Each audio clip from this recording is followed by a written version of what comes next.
Actualment, aquesta peculiar campana està exposada al públic a l'Església Vella de Corbera d'Ebre, però durant 40 anys va ser la de l'ermita de Santa Madrona. L'ermita de Santa Madrona, a Corbera d'Ebre, es troba a la Terra Alta, a la província de Tarragona, assentada ben a prop de la Serra de Cavalls i totalment envoltada de xiprers centenaris a uns 2 quilòmetres del nucli urbà del poble. Data del segle XVII o XVIII i està inclosa en l'Inventari del Patrimoni Arquitectònic de Catalunya. L'estiu del 1938, el municipi de Corbera d'Ebre va patir les terribles conseqüències de la guerra. Va quedar molt castigat i l'ermita de Santa Madrona no en va ser l'excepció.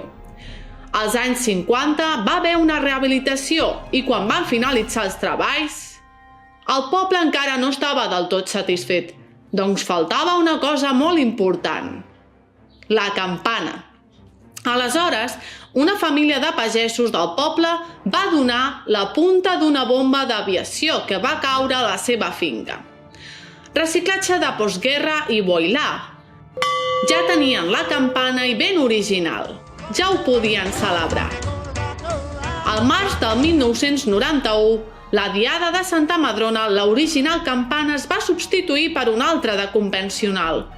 La vella va restar abandonada en un racó de l'ermita, fins que el 2020 l'Associació del Poble Vell va encarregar la seva restauració a la Carme Pons.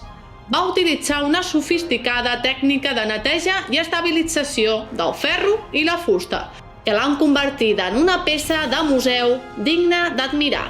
Al febrer del 2022, la vella campana va viatjar a la seu de Lleida per tal de representar el poble vell durant la final del programa Batalla Monumental de TV3, que justament va resultar ser el guanyador. Que el guanyador és el poble vell de Corbera d'Ebre. Encara no has vingut a veure aquesta històrica campana al poble vell?